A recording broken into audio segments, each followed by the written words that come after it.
अस्सलाम वालेकुम क्लास, कैसे हैं आप सब? ठीक मैम, आप कैसी हैं? ठीक मैम। अल्हम्दुलिल्लाह। वालेकुम सलाम मैम। वालेकुम अस्सलाम। Okay. Previously, we have learned about pelvic tilt. What is pelvic tilt? Its interior and posterior pelvic tilt types. The muscle group which control our pelvic tilt. So, in the start, we should revise our previous lecture. Now, students, tell me what is pelvic tilt?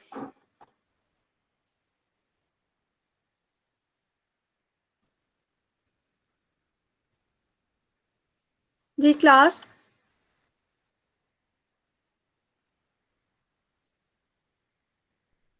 The movement of pelvis on femoral height. Okay. The movement which we called the pelvic tilt, वो just pelvis की movement है या spine की भी होगी या just femoral head पे tilting हो रही है?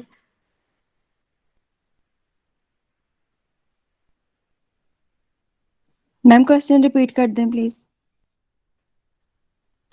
अफाक ने कहा the movement on femoral head, that movement belongs to pelvis, spine or femur? Ma'am pelvis spine की होगी मैम, और उसमें स्पाइन भी pelvis इन्वॉल्व spine होगा। स्पाइन पे आ जाएगी वो। Okay. Which muscles are responsible for pelvic tilt?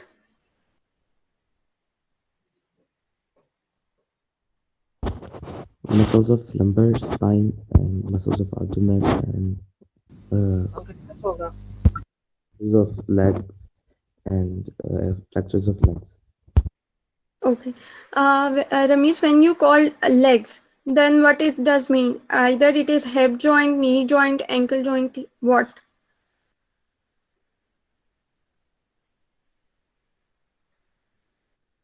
Ma'am समझ नहीं आई क्या क्वेश्चन था? You are saying the muscles of lumbar spine and the muscles of legs, like flexors and extensors group. Then I am asking that what does it mean from leg muscles? Either it is from hip joint, knee joint, or ankle joint. Hip joint ma'am, hip joint muscle. Hip joint पे आ जाएंगे ma'am. Okay. The muscles which contribute from lumbar spine, please tell their name.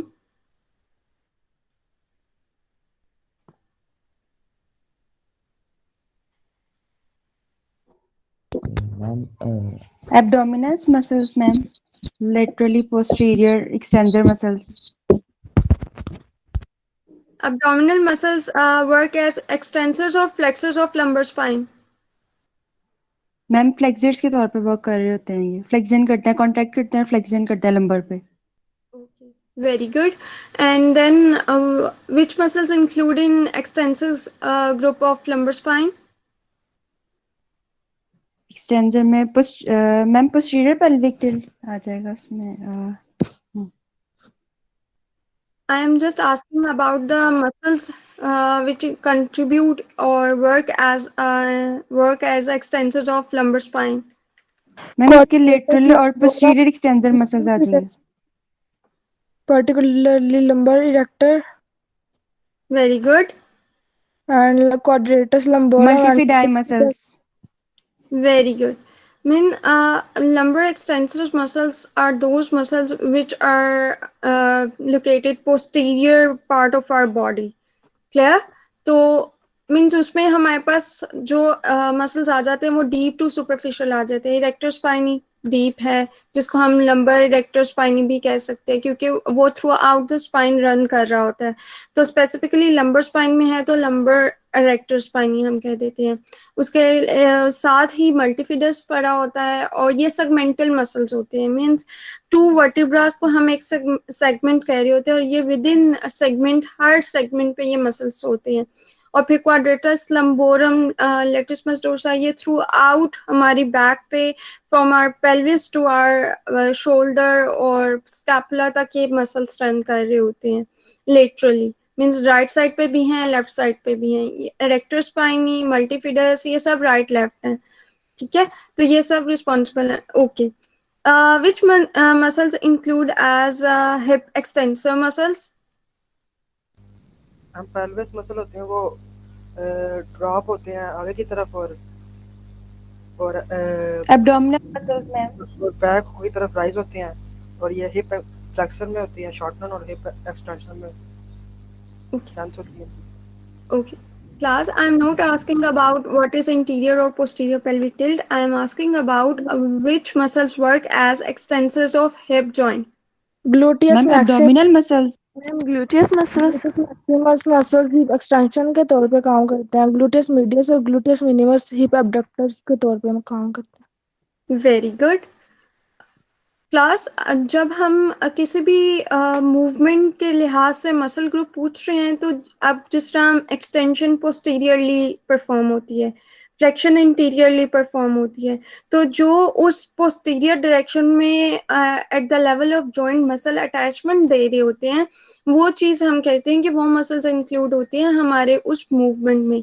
अब कुछ students कह रहे हैं abdominal muscles. Abdominals हम कह रहे हैं फ्लेक्सर्स ऑफ लंबर स्पाइन है, तो वो कैसे एक्सटेंशन ऑफ हिप जॉइंट करवा सकते हैं? या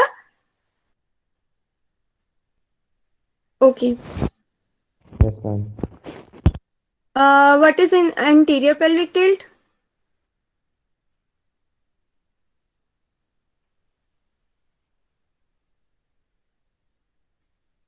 मैम इसमें पेल्विक ड्रॉप होता है आगे की तरफ. ओके, और इसमें और- कौन सा मसल वर्क आ जाता है? Hip flexor. Hip flexor shortened हो रहे हैं या लेंथेंड हो रहे हैं? शॉर्टन हो रहे हैं और हिप एक्सटेंशन लेंथ. क्लास, क्या ये ठीक है? हिप फ्लेक्सर्स शॉर्टन हो रहे हैं और लंबर एक्सटेंसर्स जो हैं वो उन पे Lengthen क्या हो रहे हैं. इफेक्ट आ रहा है? वो लेंथन लंबर हो रहे हैं. एक्सटेंसर्स. एंटीरियर पेल्विक टिल्ट में हिप फ्लेक्सर और लंबर एक्सटेंसर्स दोनों शॉर्टन होते हैं और हिप एक्सटेंसर और लंबर फ्लेक्सर दोनों लेंथन होते हैं.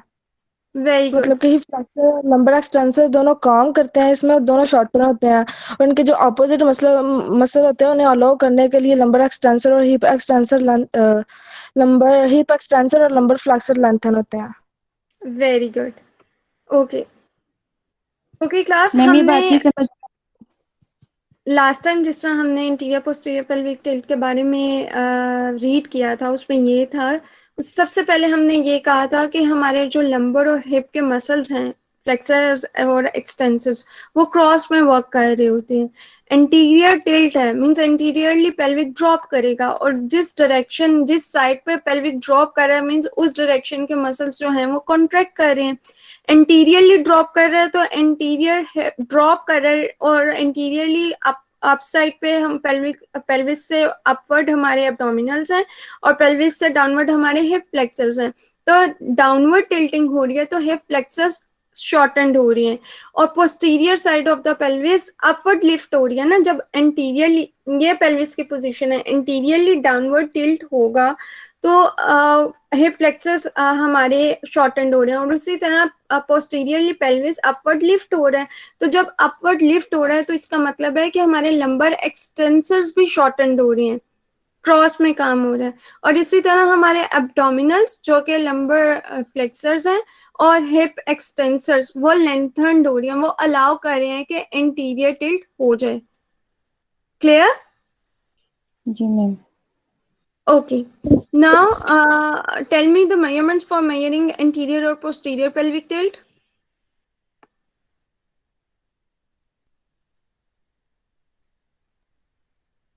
थ्री मेजरमेंट है मैम. Three एक ये कि methods अगर हम Okay, 3 measurements हैं, 1 by 1 बता दें. आफाक, आप एक measurement बता दें.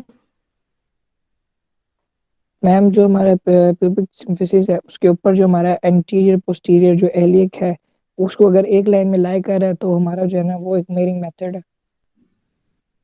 Okay, very good. और Then इसको मैम इंक्लाइन इंक्लाइनोमीटर के साथ हम इसे मेजर कर सकते हैं। जो एक फर्स्ट डायग्राम बुक में बनी हुई है हमारी, उसमें जो लंबोसेक्टोरल एंगल और सिम्फिसिस प्यूबिस और लंबर वर्टिब्रा जो है, इसके दरमियान जो एंगल है वो 50 से 60 डिग्री के दरमियान लाई करना चाहिए। और जो हमारे वेरी गुड। पास एंगल हम इंक्लाइनोमीटर के साथ मेजर करते हैं, उसमें एक जो आर्म होती है उसकी वो फिक्स होती है, और जो दूसरी मूव कर रही होती है सिम्फिसिस प्यूबिस के ऊपर, उसका जो रीजन है वो 30 डिग्री में लाई करना चाहिए, तो ये नॉर्मल रीजन आ जाएगा। Very good. ओके। और एक anterior superior iliac spine and pubic symphysis दोनों वर्टिकल मतलब वर्टिकल पोजीशन में होनी चाहिए। Very good. ओके।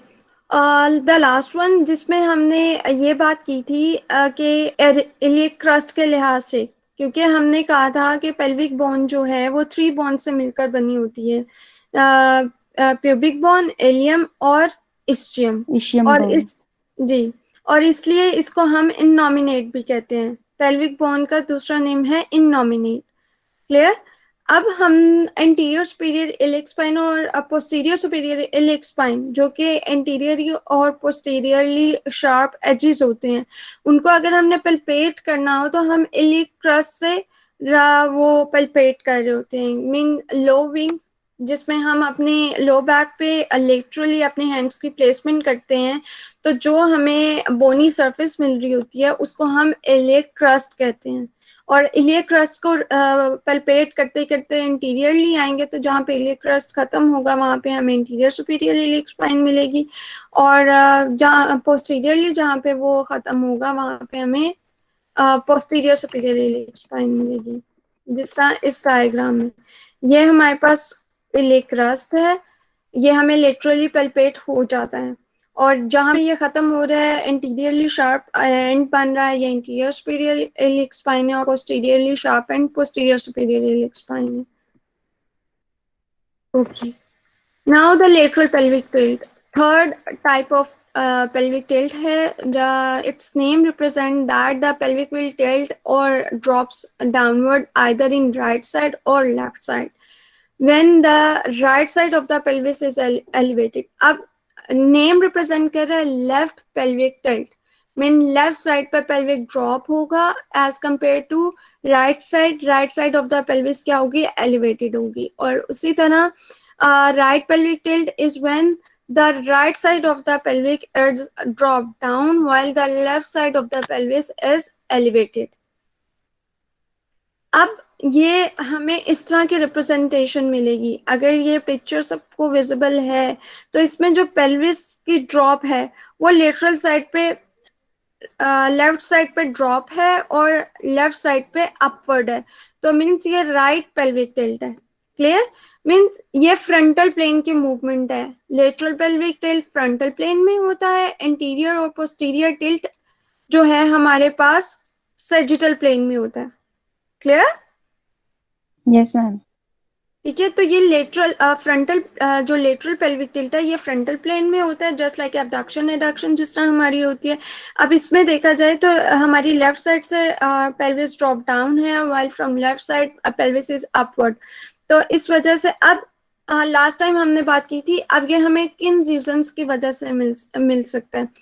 एक तो हमें पता है कि जो लेटरल पेल्विक टिल्ट है उसमें हमारे पास हिप एबडक्टर्स जो कि ग्लूटियस मीडियस एंड मिनिमस है एंड क्वाड्रेटस लंबोरम। अब अगर मेरे इसमें भी क्रॉस में ऑपोजिट साइड के मसल वर्क कर रहे होते हैं, जिस तरह हमें पता है कि left side of brain right side of the body को कंट्रोल कर रही होती है और right side of the brain left side of the body को कंट्रोल कर रहा होता है, उसी तरह हमारे left hip abductors right side of the pelvis को कंट्रोल कर रहे होते हैं और right hip abductors left side of the pelvis को कंट्रोल कर रहे होते हैं। क्लियर? यस।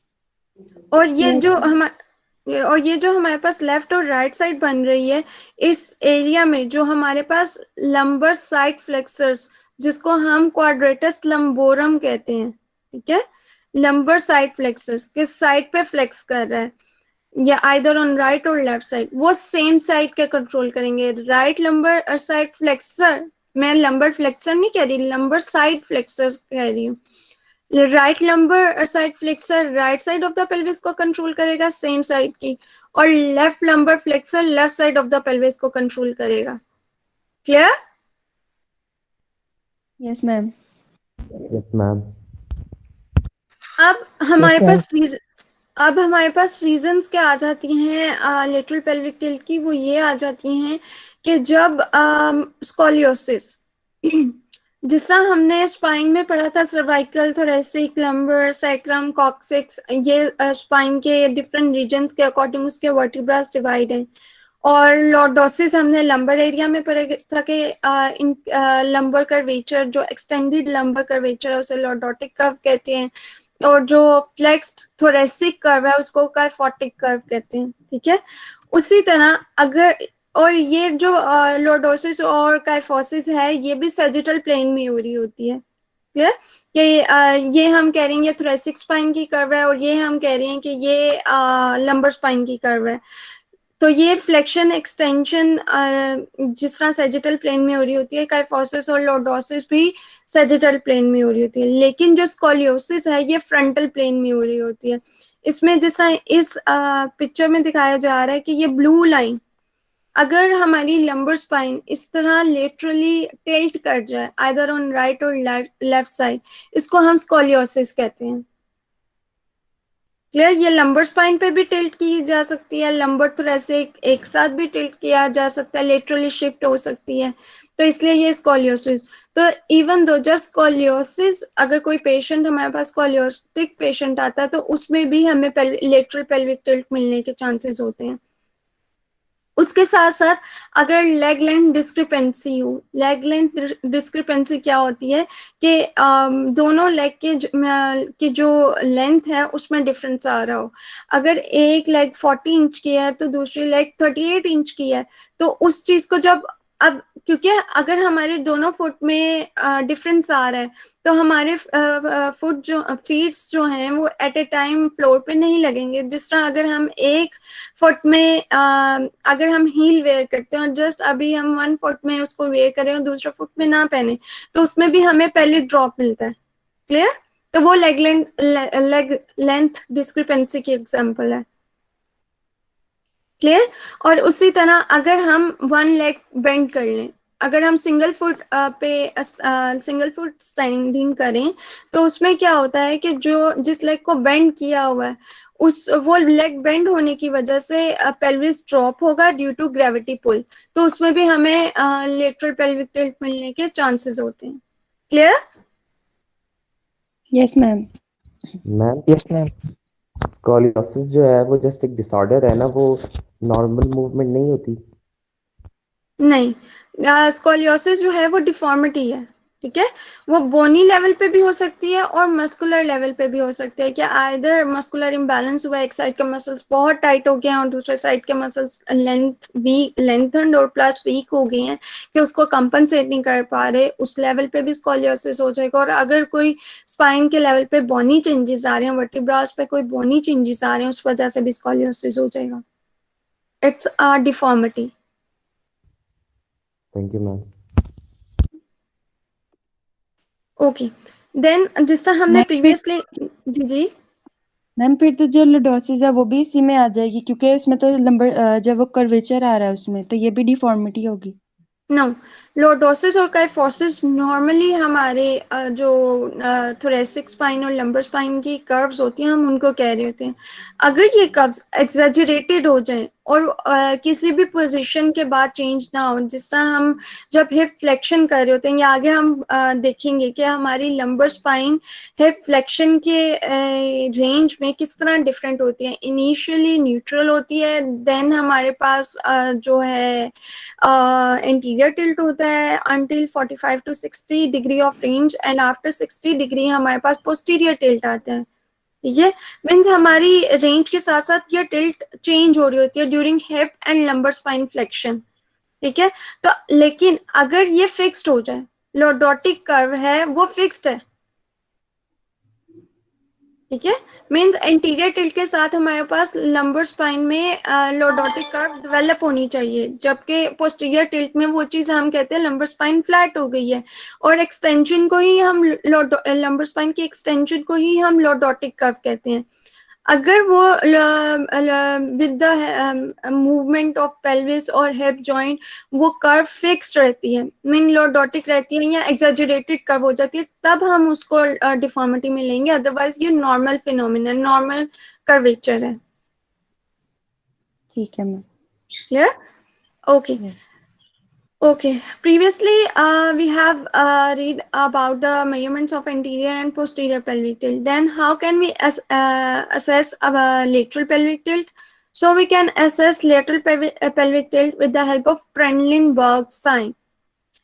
Trendelenburg sign जिससे हम वहाँ पे measurements कर रहे थे, different angles को measure कर रहे थे, लेकिन Trendelenburg sign is a test और a performance based measure जिसमें हम पेशेंट को गाइड करते हैं कि फॉर एग्जांपल हमें लग रहा है कि राइट साइड पे पेल्विस ड्रॉप हो रहा है, ठीक है, अब राइट साइड पेल्विस ड्रॉप हो रहा है, राइट पेल्विक टिल्ट हमें फील हो रहा है, तो कौन सी साइड के मसल्स उसको कंट्रोल कर रहे होंगे? मैम लेफ्ट साइड कौन सी साइड के राइट मसल्स साइड के कंट्रोल कर एब्डक्टर्स रहे होंगे? मैम, राइट साइड के abductors. Right side of pelvis drop कर रहे हैं तो right side of hip abductors control कर रहे होंगे। लेफ्ट साइड नहीं, फिर लेफ्ट करेंगे मैम। ओके, मीन्स अब जिस तरह अब अगर हमने कहा कि ये ऑपोजिट हिप जो हिप एब्डक्टर्स हैं वो ऑपोजिट साइड के पेल्विस को कंट्रोल कर रहे होते हैं, क्लियर? तो अब अगर हमें पेशेंट फील हो रहा है कि राइट साइड पेल्विक ड्रॉप आ रहा है, राइट पेल्विक टिल्ट हमें मिल रहा है, तो हम उसमें क्या करेंगे कि लेफ्ट साइड के हिप एब्डक्टर्स को असेस करने के लिए हम लेफ्ट लेग स्टांस करवाएंगे, लेग फुट पे leg foot left leg standing करवाएंगे, ठीक है? उसमें क्या होगा, अब जैसा यहाँ पे हमने देखा कि लेफ्ट साइड उसने जो लेफ्ट साइड ऑफ लेग है उसको बेंड करवा दिए और राइट साइड ऑफ एब्डक्टर्स जो हैं उसको कंट्रोल कर रहे हैं, ठीक है? अगर तो लेग लिफ्ट करने से पेल्विस ड्रॉप नहीं कर रहा तो इसका मतलब है कि हमारे पास हिप एब्डक्टर्स ठीक है, लेकिन अगर लेग ड्रॉप करने से लेग लिफ्ट करने से पेल्विक ड्रॉप हो रहा है तो इसका मतलब है हमारे ग्लूटियस मीडियस वीक है और ट्रेंडलिंगबर्ग साइन हमारा पॉजिटिव है। क्लियर? मैम ये रिपीट कर दें प्लीज एक बार। Okay. Trendelenburg sign is a test which is used to assess lateral pelvic tilt. और इस टेस्ट के परफॉर्मेंस प्रोसीजर क्या होता है कि हमने पेशेंट सपोर्टेड स्टैंडिंग में खड़ा होता है, उसके बाद हम पेशेंट को इंस्ट्रक्ट करते हैं कि अगर राइट साइड पेल्विस हम उसका देख रहे हैं कि right side of the pelvis drop कर रहा है तो हम उसे लेफ्ट लेग पे स्टैंडिंग करवाएंगे। जब लेफ्ट लेग पे स्टैंडिंग करवाएंगे और राइट साइड पे अगेन पेल्विस ड्रॉप कर जाता है, इसका मतलब है कि ग्लूटियस मीडियस जो हिप एब्डक्टर है वो वीक है, वो पेल्विस को होल्ड नहीं कर पा रहा, कंट्रोल नहीं कर पा रहा, दैट्स व्हाई उसकी टिल्टिंग हो गई है। क्लियर है? Yes ma'am. जिस साइड पे पेल्विस ड्रॉप हो रहा है हमने उसी साइड की लेग को लिफ्ट करवाना है। Ma'am lateral movement normal movement नहीं होती है? लेटरल टिल्ट नॉर्मली हमें इतना एविडेंट नहीं मिल रहा होता, ठीक है? अगर आप सब लोग अपने ये परफॉर्म करें कि सिंगल लेग स्टैंडिंग करें और उसमें देखें तो आपका पेल्विस ड्रॉप नहीं करता, या आपके वीक हिप एब्डक्टर्स का एक साइन होता है कि आपका पेल्विक ड्रॉप कर रहा है आइदर ऑन राइट और लेफ्ट साइड। इंटीरियर और posterior tilt, lateral pelvic tilt के हमें नॉर्मली मिल रहे होते हैं जब हम सिंगल लेग स्टांस या इस तरह की कोई स्टैंडिंग करते हैं, लेकिन क्या है कि वो करेक्ट हो जाते हैं, हमारी वॉकिंग पैटर्न में ये ट्रेंडलिंगबर्ग साइन नहीं आ रहा होता, ठीक है? लेकिन अगर हमारी वॉकिंग पैटर्न में ट्रेंडलिंगबर्ग साइन आ रहा है, लेटरल पेल्विक टिल्ट बहुत ज्यादा ड्रॉप कर रही है, तो हमारी जो गेट है वो नॉर्मल नहीं होगी, तो तब हम कहेंगे कि ये हमारे पास पैथोलॉजिकल लेटरल पेल्विक टिल्ट आ रहा है। जब हमारे पास इंटीरियर और पोस्टीरियर टिल्ट जो कि हमारी मूवमेंट के लिहाज से चेंज होता है वो चेंज नहीं होगा, तो तब हम उसको कहेंगे ये पैथोलॉजिकल इंटीरियर और पोस्टीरियर टिल्ट है। Clear? Yes ma'am. Okay. Any question?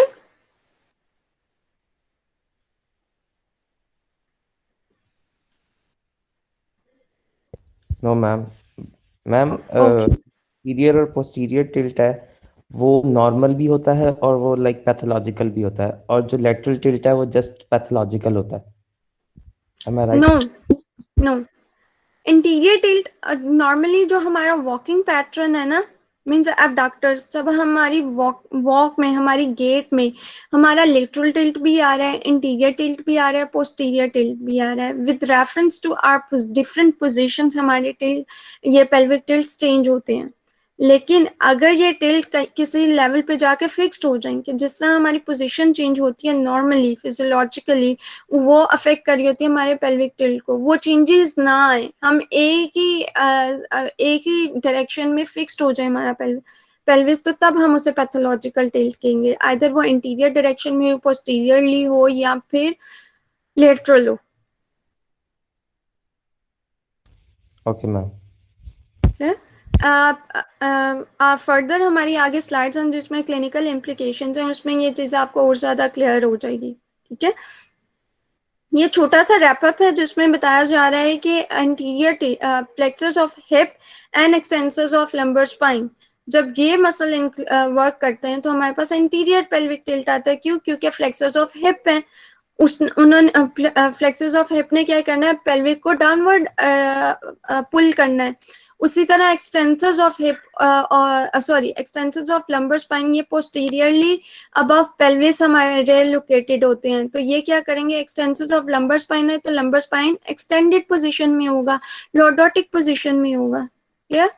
उसी तरह हमारे जब extensors of hip and plexus of lumbar spine काम करेंगे, एक्सटेंसर्स ऑफ हिप है तो पोस्टीरियर टिल्ट होगा, फ्लेक्सर्स ऑफ लंबर स्पाइन है तो लंबर स्पाइन को क्या करेंगे, फ्लैट कर देंगे। नॉर्मली जो हमारी एक्सटेंडेड पोजीशन में हमारी लंबर स्पाइन होती है वो एब्डोमिनल्स के कॉन्ट्रैक्शन की वजह से फ्लैट हो जाएगी, एक्सटेंशन से फ्लैट में आ जाएगी, आगे की तरफ बेंड नहीं होगी, जस्ट अपनी जो एक्सटेंडेड पोजीशन में से स्ट्रेट पोजीशन में आ जाएगी। Clear? Yes ma'am. Okay ma'am. जैसा ये फर्दर डायग्राम से रिप्रेजेंट किया जा रहा है कि इंटीरियर पेल्विक टिल्ट में pelvis goes anteriorly while lumbar spine goes posteriorly in the form of extension. अब वो जो एक्सटेंशन थी पोस्टीरियर टिल्ट में, उस एक्सटेंशन को ओवरकम करके स्पाइन जो है वो फ्लैट हो गई। ठीक है, that is posterior pelvic tilt, जिसको हम फ्लैट बैक कह रहे हैं। इस एंटीरियर और पोस्टीरियर टिल्ट के अलावा हमारे पास स्वे back and neutral pelvis tilt भी आता है। स्वे बैक क्या होती है, इसमें पेल्विस टिल्ट नहीं करता, जस्ट आगे की तरफ पुश फॉरवर्ड हो जाता है, स्लाइड फॉरवर्ड हो जाता है, स्लाइड इंटीरियरली हो जाता है। इस ये एरो रिप्रेजेंट कर रहा है कि जो पेल्विस इंटीरियरली स्लाइड किया है, हिप हाइपर एक्सटेंडेड हो गया, और जो हमारे पास जो हमारी स्पाइन थी वो पोस्टीरियरली शिफ्ट हुई है, बेंड नहीं हुई, शिफ्ट हुई है। जो इंटीरियरली पेल्विस शिफ्ट हुआ है उसको कंपनसेट करने के लिए हमारी जो स्पाइन है वो बैकवर्ड शिफ्ट हो गई है। क्लियर? दैट इज स्वे बैक। और जो हम नॉर्मल स्टैंडिंग पोजीशन होती है, जो हमने अपनी प्रीवियस स्टार्टिंग पोजीशन देखी है, उसमें जो है वो हमारा बैलेंस पोस्चर होता है, जो करेक्ट स्टैंडिंग पोस्चर होता है, उसमें हमारा पेल्विस ना इंटीरियर टिल्ट में होता है ना पोस्टीरियरली, वो हमारा न्यूट्रल पोजीशन में हमारी पेल्विस पड़ी होती है, और स्पाइन ना hyper exaggerated extension lordotic curve में होती है ना फ्लेक्स्ड, ये भी न्यूट्रल पोजीशन में होती है, slightly extended and neutral position. Clear है यहाँ तक? Yes ma'am. मैम अब ये जो हमने प्रीवियसली फंडामेंटल पोजीशंस की थी, standing, kneeling, sitting, lying, hanging, इन सब पोजीशंस में स्पाइन के लेवल पर टिल्ट की बात की गई थी कि spine muscles, lumbar spine muscles work to overcome the slump, to prevent from slump position। वो ये चीज बता रहे थे। अभी पीछे प्रीवियस स्लाइड में हमने रीड किया कि स्टैंडिंग में न्यूट्रल पेल्विक टिल्ट होता है, ना इंटीरियर होता है ना पोस्टीरियर, मिड लाइन पोजीशन में पेल्विक मेंटेन होता है, न्यूट्रल टिल्ट होता है। और न्यूट्रल टिल्ट के लिए क्या रिक्वायरमेंट होगी मसल वर्क की?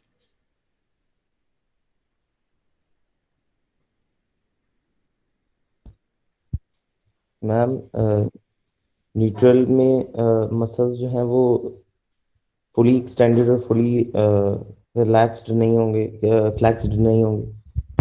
Very good.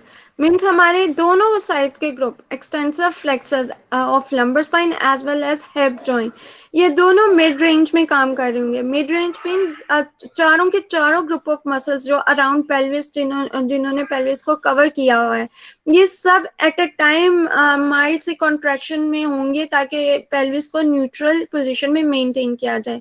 अब नीलिंग पोजीशन में क्या हो रहा था कि एक्सटेंसर ऑफ हिप और फ्लेक्सर ऑफ लंबर स्पाइन काम कर रहे थे। अब एक्सटेंसर ऑफ हिप है और flexor of lumbar spine work कर रहे हैं, तो टिल्ट कौन सा होगा? Interior pelvic tilt. Flexor of lumbar spine posterior tilt. Very posterior tilt होगा। क्यों? क्योंकि एक्सटेंसर ऑफ हिप है तो ये पेल्विस को पोस्टीरियरली डाउनवर्ड पुल करेंगे, और फ्लेक्सर ऑफ लंबर स्पाइन जो है वो इंटीरियरली अपवर्ड, तो पोस्टीरियरली जब डाउनवर्ड जाएगा तो वो पोस्टीरियर टिल्ट हो जाएगा। उसी तरह हमारी सिटिंग पोजीशन, स्लाउट सिटिंग नहीं, इरेक्ट सिटिंग, एक्टिव सिटिंग, जिसमें हम बिल्कुल इरेक्ट होके बैठते हैं, स्पाइन में हमारे पास कर्व आ रही होती है, उसमें इंटीरियर टिल्ट आता है। और जब हम स्लम्प होके स्लाउच होके बैठे होते हैं उसमें हमारे पास पोस्टीरियर टिल्ट आ रहा होता है। अब सिटिंग में क्या है, आप flexors of hip and extensors of lumbar spine, कौन सा टिल्ट आएगा? Ma'am interior tilt. Very good. Lying position में अगर हम बिल्कुल स्ट्रेट विदाउट बेंडिंग आवर नीज, तो हमारे पास स्लाइड सा इंटीरियर टिल्ट आता है। जैसे ही हम अपने नीज को बेंड करते हैं हमारे पास पोस्टीरियर टिल्ट आ जाता है। और लाइंग में मोस्टली पोस्टीरियर टिल्ट आता है क्योंकि मसल्स रिलैक्स हो जाते हैं, हमारे ग्लूट्स वर्क कर रहे होते हैं, तो इसमें extensors of hip and flexors of lumbar spine आ रहा है। और हैंगिंग में extensors of hip and flexors of lumbar spine काम करेंगे, तो कौन सा टिल्ट आएगा? Posterior pelvic. Very good. अब इसी टिल्टिंग को देखते हुए हमारे गुड पोस्चर में न्यूट्रल पेल्विक टिल्ट होता है, जबकि हमारे बैड पोस्चर में इंटीरियर टिल्ट आते हैं। आपने कभी किसी ओबीज पेशेंट पर्सन को देखा जिसका जो टमी है वो काफी ज्यादा प्रोट्रूड हुई हो? Yes ma'am. अगर कोई ऐसा पेशेंट जिसकी टमी प्रोट्रूड हुई हो, उनमें इंटीरियर पेल्विक टिल्ट आता है। क्यों? क्योंकि हमारी जो लंबर स्पाइन है वो एक्सटेंडेड पोजीशन में मिलती है, फिक्स्ड एक्सटेंडेड, और टिल्ट हमें इंटीरियर मिलता है नॉर्मल स्टैंडिंग पोजीशन में भी उनका। क्योंकि एब्डोमिनल मसल्स जो हैं वो वीक हो जाते हैं, लेंथन्ड हो जाते हैं, क्योंकि बेली प्रोट्रूड की हुई है, जिस वजह से हमारे लंबर एक्सटेंसर मसल्स टाइट हो जाते हैं, इसलिए वो हमारा जो लंबर स्पाइन है वो हमें एक्सटेंडेड पोजीशन में मिलता है in anterior pelvic tilt. Clear? Yes ma'am. Yes ma'am. उसी तरह सिटिंग पोजीशन, इरेक्ट सिटिंग में इंटीरियर टिल्ट लंबर स्पाइन जो है वो हमारे पास एक्सटेंडेड होगी, और जब हम स्लाउट सिटिंग करते हैं जो नॉर्मली हम लोग करते हैं जो कि बैड पोस्चर है, उसमें हमारे पास पोस्टीरियर टिल्ट मिलता है, और लंबर जो लंबर स्पाइन है उसको हम कहते हैं कि वो न्यूट्रल पोजीशन में आ गया, जिसको हम कहते हैं फ्लेक्स पोजीशन। अब फ्लेक्शन में ये नहीं है कि हम बेंड ओवर कर जाएंगे, इसमें हम रहेंगे सीधे ही, बस हमारी जो स्पाइन है वो एक्सटेंडेड पोजीशन से फ्लेक्स पोजीशन में आ जाती है। क्योंकि जिस तरह हम शोल्डर जॉइंट पर फ्लेक्शन कहते हैं कि हम अपने आर्म को ऊपर लेके गए, और जब हम उसी डिस्टेंस को जो हमने कवर किया वापस लेकर आते हैं हम उसको एक्सटेंशन कर देते हैं। इसी तरह जस्ट ये बेंड नहीं हुआ, जस्ट उसने जो डिस्टेंस कवर किया हुआ था उसको कवर करने के बाद उसको कह दिया कि ये लंबर फ्लेक्शन है। अब यहाँ पे वो क्लिनिकल इम्प्लीकेशंस की बात कर रहे हैं कि जब पोस्टीरियर पेल्विक टिल्ट या interiorly pelvic tilt anterior pelvic tilt fixed हो जाए, मीन्स हम कोई भी पोजीशन चेंज कर ले, जिस तरह हमने प्रीवियसली फंडामेंटल पोजीशन में देखा कि डिफरेंट फंडामेंटल पोजीशन में हमारे पास डिफरेंट पेल्विक टिल्ट आ रहा है, लेकिन अगर regardless of change of any position हमारा जो टिल्ट है वो फिक्स्ड किसी एक पोजीशन में हो जाए, तो उस वो हमारे पास पैथोलॉजिकल आ जाएगा और उसकी वजह से हमारे पास लो बैक पेन के चांसेस ज्यादा हो जाएंगे। क्यों लो बैक पेन के चांसेस क्यों हो जाएंगे? क्योंकि पेल्विस जो है वो इंटरलिंक्ड है हमारे स्पाइन के साथ। पेल्विक इंटीरियर जाता है तो स्पाइन एक्सटेंशन में चली जाती है, पेल्विस पोस्टीरियर आता है तो स्पाइन फ्लेक्शन में चली जाती है। लेकिन जब पेल्विस ही अपनी पोजीशन चेंज नहीं कर रहा है, इंटीरियर ना हो रहा है ना पोस्टीरियर हो रहा है, एक ही डायरेक्शन में फिक्स्ड है, तो स्पाइन पे भी मूवमेंट क्या हो जाएगी, ऑलमोस्ट फिक्स कर देगा, जिसकी वजह से हमें लो बैक पेन के चांसेस ज्यादा होंगे। क्लियर? नो मैम, मैम दोबारा बता दें एक दफा प्लीज। अब क्लिनिकल इम्प्लीकेशंस में क्या है, हम नॉर्मली कह तो नहीं है, हमने प्रीवियस स्लाइड में रीड भी किया है कि हमारी डिफरेंट पोजीशन में पेल्विस की पोजीशन क्या होती है, चेंज होती है। कुछ पोजीशन में वो पोस्टीरियर टिल्ट में चला जाता है, कुछ पोजीशन में वो एंटीरियर टिल्ट में चला जाता है, depending upon the work of different muscles. Clear? Yes ma'am. Second thing क्या है कि अब एक तो मसल वर्क हो गया, दूसरा हो गया रिलेटिव मूवमेंट। स्पाइन जो हमारे पास पेल्विक की टिल्टिंग मूवमेंट है वो इंटरलिंक्ड है स्पाइन के साथ। जिससे एंटीरियर टिल्ट में स्पाइन किस में जा रहा था?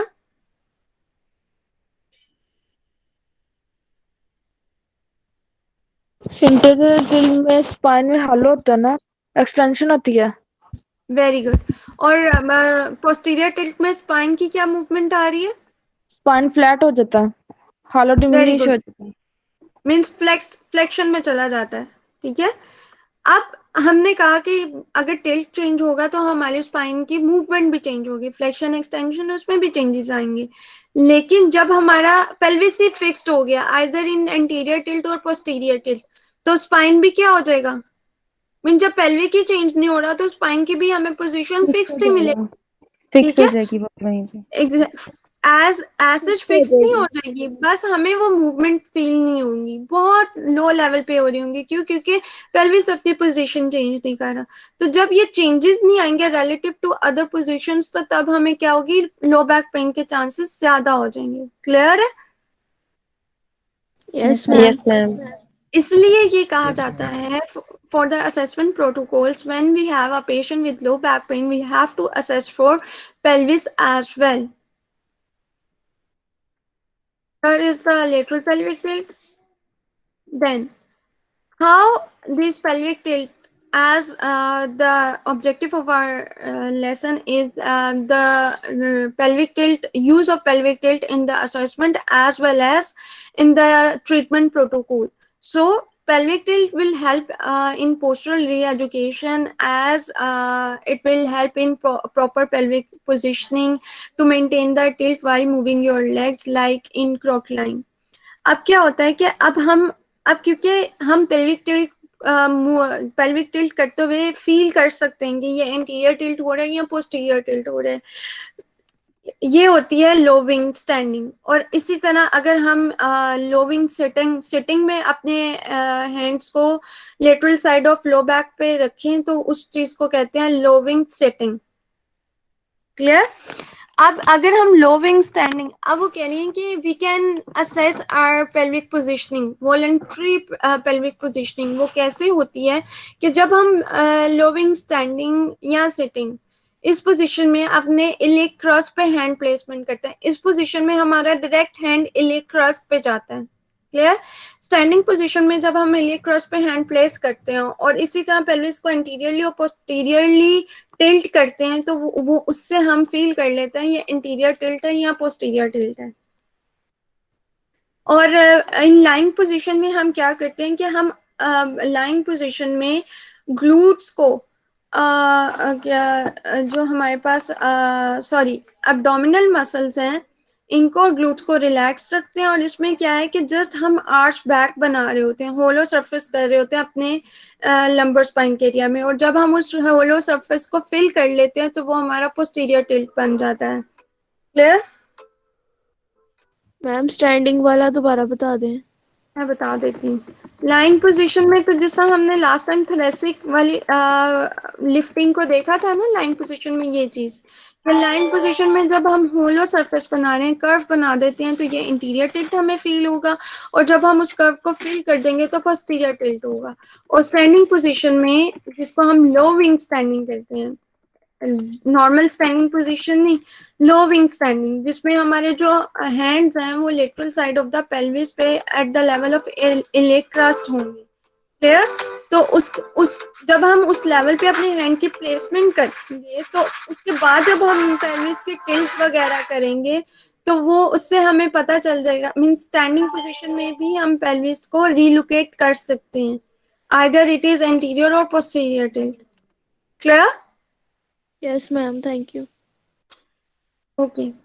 Now, the summary of the whole lecture is the voluntary control of pelvic tilt. Means हम नॉर्मली हम पर्पसफुली भी अपने पेल्विक टिल्ट को कर सकते हैं। जिस तरह मैं अभी कह रही थी कि हम लाइंग पोजीशन में पेशेंट को गाइड करते हैं कि आपने किस तरह टिल्टिंग मूवमेंट करनी है, और हम पेशेंट को टिल्ट नहीं कहते, हम पेशेंट को स्लैंग लैंग्वेज में समझा रहे होते हैं कि आपने इस तरह बैक उठानी है, या आपने हिप्स को इस तरह force through the help of हिप्स exert करनी है ऑन प्लिंथ और बेड, कि आपकी जो लंबर का एरिया उसमें होलो सरफेस क्रिएट हो जाए, और आपने इस तरह अपने लंबर स्पाइन से फोर्स एक्सर्ट करनी है कि जो आपका ये होलो सरफेस क्रिएट हुई है वो खत्म हो जाए। ठीक है, ये हम उनको टिल्टिंग एक्सरसाइजेस गाइड कर रहे होते हैं in for the low back pain patient. तो इसलिए हम कह रहे हैं voluntary control of pelvic tilt, purposefully जो हम कंट्रोल डेवलप करवा रहे हैं पेल्विक टिल्ट पे, teaches the patient to recognize any deviation from normal and train him to be able to adjust. Clear? Yes, ma'am. Okay. Thank you, Yes, class. ma'am. Any questions? No, ma'am. No ma'am. Okay. Ma'am, जब जी? भी हम लोग normal walk करते हैं ना, Hmm. क्या तब भी मतलब पेल्विक टिल्ट होती है? Exactly. फिर वो नॉर्मल होती है? Exactly. अच्छा। Excuse मैम me, और ma'am. भी जी class. मैम जो स्टैंडिंग पोजीशन होती है, जब नॉर्मल स्टैंडिंग होती है, तो फिर ये डिपेंड करता है उस चीज पे, इंटीरियर पोस्टीरियर उसमें भी साथ साथ दोनों ही आ रहे होंगे। No. अब नॉर्मल एरेक्ट स्टैंडिंग में हमारा पेल्विस न्यूट्रल पोजीशन में होता है। ठीक है, क्योंकि हमारी ना तो स्पाइन फ्लेक्शन में जा रही है, ना एक्सटेंशन में, ना हिप फ्लेक्शन में जा रहा है, ना एक्सटेंशन में, तो इस वजह से हमारा पेल्विस न्यूट्रल है। वो चारों आपस में रेसिप्रोकली वर्क करते हुए, एक दूसरे की फोर्स को काउंटर बैलेंस करते हुए पेल्विस को न्यूट्रल पोजीशन में मेंटेन कर रहे हैं। क्लियर? मैम आपने ओबीज पर्सन का बताया था कि उसकी मतलब स्पाइन की पोजीशन ठीक नहीं रहती, तो मैम वो उसमें डिफॉर्मिटी नहीं आती? डिफॉर्मिटी जब वो प्रोलॉन्ग, फॉर एग्जांपल कोई 5 to 8 ईयर्स से उनका वो इतने ओबीज हैं कि उनका पेट इतना ज्यादा बाहर निकला हुआ है कि अब उस पोजीशन में रहते उसके उनके मसल्स ने वो पोजीशन अडेप्ट कर लिया, तब वो डिफॉर्मिटी डेवलप होगी। Deformity with in limited time, mean with the 2 or 3 days or 1 week or 1 month में डेवलप नहीं हो जाती। Okay ma'am. Clear? Yes. Okay. Any other questions? No ma'am. Okay. No, ma'am. Class, everyone has mentioned their names and roll numbers. Yes, miss. Yes, ma'am. Yes ma'am. Yes Okay. Ma'am. Okay. Thank you so much. ये आपका lecture था। इंशाल्लाह we will meet on next class. Okay, ma'am ma'am. Result Thank कब you so आएगा much. Anshul जी का? Okay. Allah.